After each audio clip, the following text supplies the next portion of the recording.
Ils avaient promis la rupture, ils avaient promis les changements. Bassirou Diomaye Diakhar Faye, Ousmane Sonko,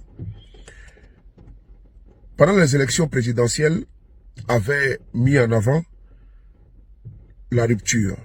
Et cette rupture, ils voulaient le levier total du pouvoir. En l'occurrence, avoir les mains libres au niveau de l'Assemblée nationale du Sénégal. Ces choses faites, ils ont une majorité confortable.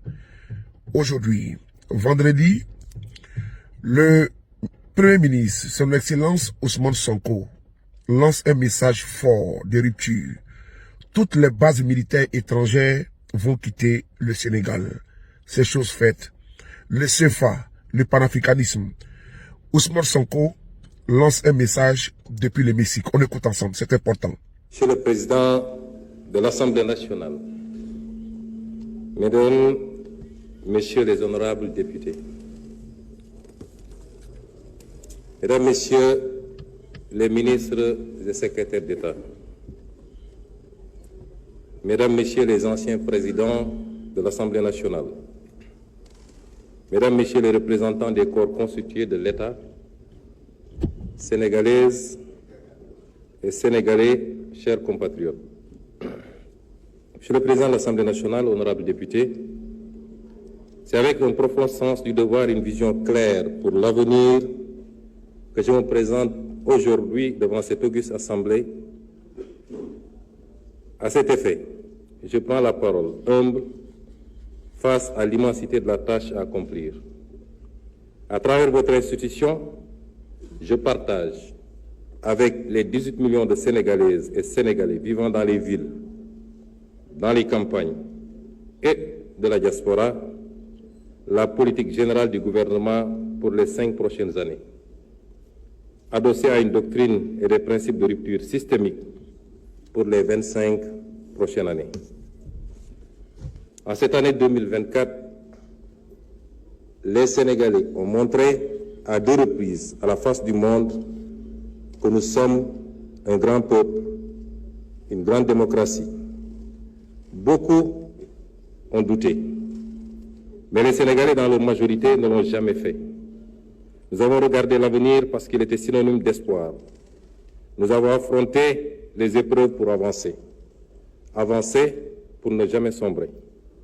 Notre nation ne s'est pas laissée perdre par le doute, parce que nous sommes un grand peuple, animé d'une foi inébranlable et poursuivant un but commun par l'apport de tous. Et ce but, c'est la construction d'un grand pays qui compte dans le concert des nations.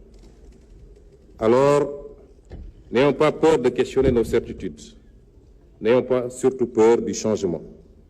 Monsieur le Président de l'Assemblée nationale, honorables députés, le 2 avril 2024, le Sénégal est en train de plein pied, grâce à la résilience de son peuple et à la détermination de sa jeunesse, dans une ère nouvelle de son histoire, l'ère d'une ambition restaurée, à la fois nationale et africaine, l'ère d'un projet commun taillé à la juste mesure des aspirations de notre peuple tout entier, l'ère enfin de la poursuite sincère d'une prospérité partagée par tous, loin des ressources pour quelques-uns. Cette ère nouvelle est une rupture, oui, en phase avec les orientations et l'exemple posé par le président de la République, son Excellence M. Bassirou Diomaye Diakhar Faye. Il est choix à toute la nation sénégalaise de rompre de manière ferme et résolue avec certaines façons de penser et de voir notre cher pays, ainsi qu'un bon nombre de pratiques établies. Cela va sans dire, cette rupture impérieuse s'applique au premier chef au gouvernement d'alternative démocratique éclatante dont j'ai l'honneur et le redoutable privilège d'être le Premier ministre. Je viens dès lors partager avec vous les principes, l'ambition et les orientations stratégiques du nouveau gouvernement, afin que nul n'ignore ce que nous voulons faire pour le Sénégal et comment nous le ferons. Le peuple sénégalais a voté de façon nette et massive pour le projet d'un Sénégal souverain, juste et prospère. Pour bâtir ce Sénégal du projet, il est impératif d'opérer une rupture d'une profondeur et d'une portée jamais vue dans notre pays. Jamais vue depuis notre accession à l'indépendance il y a 64 ans. En partant de la courbe plongeante de notre histoire. Le Sénégal d'hier, un pays modèle dans une Afrique conquérante, partie intégrante des grands empires et royaumes d'Afrique de l'Ouest du XIIe siècle à l'arrivée des premières puissances coloniales. Un pays de résistants, dont les populations ont su maintenir leur dignité, leur culture et leurs principes forts de savoir-être aux heures les plus sombres des razzias et de la colonisation, y compris au prix du sang et du sacrifice anonyme de leur vie. Ce fut le cas lors de ce grave mardi de Nder, où les femmes sénégalaises, par dizaines, ont préféré la mort à l'esclavage et au déshonneur. Ou ce jour tristement célèbre du 1er décembre 1944 à Thiaroye, où des hommes sénégalais, avec leurs frères africains, ont, par dizaines, préféré la mort à l'injustice et au déshonneur. Le Sénégal des indépendances, un modèle en Afrique de stabilité de ses institutions, la qualité insigne de ses élites politiques, diplomates du gouvernement, avec notamment l'exigence de défendre en tout premier lieu les intérêts du Sénégal et de ne plus jamais nous laisser dicter notre conduite dans la gestion des affaires publiques et la défense du citoyen sénégalais. Il en est pour preuve les positions ouvertement affichées par M. le Président de la République dans les instances internationales, que ce soit à la tribune des Nations Unies, au Forum mondial pour la souveraineté et l'innovation vaccinale, au sommet des Jeux olympiques du développement durable, aux réunions de l'Organisation de la coopération islamique. Nous militons pour un rééquilibrage de la gouvernance mondiale et le respect des valeurs universelles de paix et de droits de l'homme, en particulier la fin du génocide à Gaza et la reconnaissance des droits inaliénables du peuple palestinien.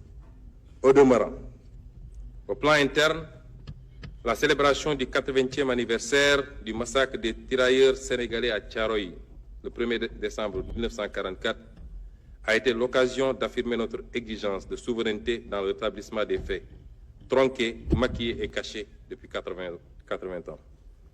Le non-renouvellement à l'expiration de son délai, le 17 novembre 2024, des accords de pêche qui lient le Sénégal et l'Union européenne marque également notre volonté unilatérale de défendre les intérêts de notre pêche artisanale, de notre armement national et de notre industrie locale de pêche.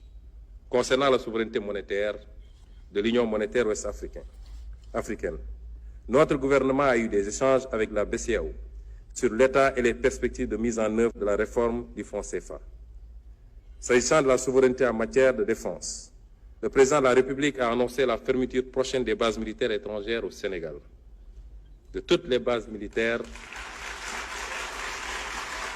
au Sénégal. Enfin, pour ce qui est de la politique étrangère du Sénégal, de nouvelles bases ont été jetées, à savoir le retour à l'orthodoxie dans la représentation diplomatique sénégalaise à l'étranger, avec l'accréditation de diplomates de carrière ainsi que le focus mis sur le renforcement des liens de coopération avec les pays africains. Monsieur le Président de l'Assemblée nationale, honorables députés, le renouveau du Sénégal au plan intérieur et extérieur ne peut réussir sans une administration publique efficace et dotée d'éthique et de déontologie, ainsi que des sociétés publiques et parapubliques régies par une stricte gouvernance financière. Cela a été martelé par le Président de la République et suivi d'action à l'issue du premier Conseil des ministres avec sa lettre du 8 avril 2024 transmise individuellement à chaque agent de l'État pour les inviter à la droiture, la probité et l'exemplarité, toujours au travers des principes du Jubal et du Jubbanti. Mesdames et Messieurs les honorables députés, notre engagement panafricain sera renforcé. Le Sénégal est déterminé à jouer un rôle accru en Afrique et sur la scène internationale. Fidèle à notre tradition de havre de paix, nous œuvrerons à renforcer notre intégration régionale au sein de l'Afrique de l'Ouest et à promouvoir une coopération plus étroite avec nos partenaires africains. Conformément aux instructions du chef de l'État, le Sénégal ratifiera le protocole de Malabo de 2014 qui vise à ériger le Parlement panafricain en une institution législative et pas à part entière. Dans la même foulée, nous passerons en revue tous les traités et protocoles régionaux afin de nous mettre à jour pour ce qui concerne la ratification, leur incorporation dans notre droit interne et leur mise en œuvre. Nous nous évertuerons à être un pays modèle dans le domaine de l'intégration régionale en Afrique et soutiendrons activement les chantiers de la CEDEAO. Le Sénégal renforcera, comme jamais auparavant, ses relations avec les pays africains frères nous œuvrons sans relâche à favoriser les relations entre les secteurs privés et milieux d'affaires africains et ouest-africains afin de développer le commerce intra-africain et interrégional en exploitant les facilités offertes par la ZLECAf et la CEDEAO notamment. Nous ne ménagerons aucun effort pour une meilleure interconnectivité des infrastructures routières, ferroviaires, maritimes et aériennes, notamment dans le cadre des programmes communautaires de développement et du plan de développement des infrastructures en Afrique. Parallèlement, notre pays apportera toute sa contribution à la réussite du grand projet de gazoduc africain atlantique qui impacte la quasi-totalité des pays africains de l'Ouest. Une attention particulière sera portée au partenariat avec les pays voisins pour l'exploitation des ressources et la mutualisation des expériences. À cet effet, nous mettrons sur pied, dès 2025, une agence en charge de la mobilisation des experts et des volontaires sénégalais au service du développement en Afrique, tout en facilitant l'accueil d'étudiants et de stagiaires africains et internationaux au Sénégal, et le placement en position de stage des cadres sénégalais dans les pays amis et frères. Il en sera de même sur le plan monétaire, où nous poursuivrons les discussions pour que la monnaie soit plus en adéquation avec les besoins de l'économie régionale. Quant à nos compatriotes de la diaspora, je salue une fois de plus leur apport inestimable à l'œuvre de construction nationale. Le gouvernement lancera un vaste programme de recensement des Sénégalais de l'extérieur pour mieux valoriser leur potentiel grâce à des programmes adaptés. Dans cette perspective, nous mettrons en place une haute autorité de la diaspora, un organe consultatif rattaché à la primature pour conseiller le gouvernement sur les questions touchant aux Sénégalais de l'étranger. Les associations de la diaspora les plus représentatives y seront représentées et la durée de validité du passeport sera étendue à 10 ans.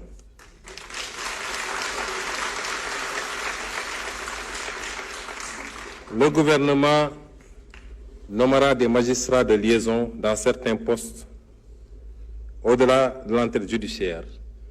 Le magistrat de liaison prodiguera des conseils juridiques aux compatriotes tout en les aidant dans les procédures judiciaires. En outre, nous entendons créer les conditions de mise en place d'une banque de la diaspora.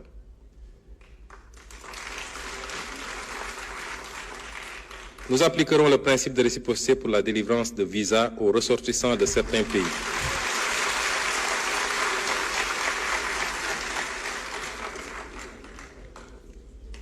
Nous appliquerons le principe de réciprocité pour la délivrance de visas aux ressortissants de certains pays qui l'exigent à nos ressortissants.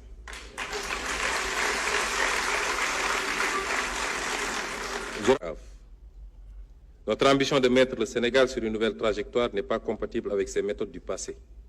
Là-dessus, nous avons reçu du peuple sénégalais un mandat clair, la rupture.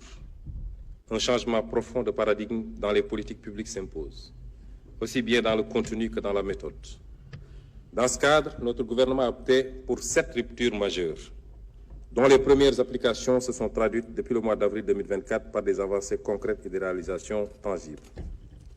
La première rupture, c'est le retour de l'ambition. C'est le retour de l'ambition. Nous sommes capables de nous développer et nous le ferons par nous-mêmes. L'histoire sur les 2 derniers siècles ferait d'exemples de nations qui ont su, en une à 2 générations, passer de la pauvreté absolue au développement, ou du tiers au premier monde, pour citer l'ancien Premier ministre de Singapour, Lee Kuan Yew. Voilà l'ambition que nous avons pour notre pays. Pour cela, nous devons commencer par nous regarder autrement, pour croire en nous-mêmes. 3 siècles de traite, d'asservissement et de dépendance ont sournoisement diffusé un complexe du colonisé. Nous devons en sortir et inculquer à nos enfants une culture de fierté et d'ambition. Nous devons en outre sortir de la défiance mutuelle et voir l'avenir en confiance. Nous devons avoir une confiance paisible, mais inébranlable, en nous-mêmes et au génie de notre peuple. Confiance en nos compétences locales pour penser notre développement. Confiance en notre secteur privé national, dans le cadre d'un patriotisme économique réfléchi, stratégique et assumé, pour valoriser pleinement nos ressources locales et développer des moteurs de croissance endogènes et compétitifs. La seconde rupture est celle du passage d'une logique d'urgence et de saupoudrage à court terme à une logique de vision et de planification à long terme. Si nous voulons être développés dans 1 à 2 générations, C'est maintenant qu'il faut définir ce que nous voulons devenir et commencer, pas à pas, mandat après mandat, à poser les briques successives vers ce Sénégal de demain. Nos classes politiques ont pris l'habitude de faire miroiter des miracles d'ici la prochaine élection. Comme nous avons des élections tous les 2 à 5 ans, la vision et l'action sont focalisées sur le court terme et les trésors de ressources financières, humaines et de temps mobilisés de façon non coordonnée dans la recherche d'effets spectaculaires du jour au lendemain. Nous ont fatalement retombé, tel Sisyphe, au pied de la montagne, avec notre fardeau toujours plus lourd et nos forces toujours moins vives, de la vanité de nos efforts. Dès lors, en lieu et place d'une vision ambitieuse, construite progressivement et méthodiquement, nous voyons une ribambelle de projets, d'urgence parfois douteuses, qui poussent comme des champignons et évoluent au fil de l'actualité et des inaugurations sur catalogue. Au final, l'action publique se résume essentiellement à du saupoudrage. Elle mobilise le temps et l'énergie de nombreux acteurs. Elle coûte cher, mais a peu d'impact. Les citoyens n'en sont pas dupes. Au demeurant, même si les leviers d'action contre cette gabegie leur manquent, ne nous y trompons pas. En votant massivement pour le projet, c'est bien cette culture politicienne du saupoudrage de courte vue que les Sénégalais ont rejetée avec fracas. Ils savent que rien de solide pour leur avenir et l'avenir de leurs enfants ne se fera sans une vision ambitieuse, une planification sérieuse et une exécution rigoureuse. Ainsi, une rupture avec cette culture. Notre gouvernement, en rupture avec cette culture, notre gouvernement définira de façon précise le Sénégal que nous voulons pour demain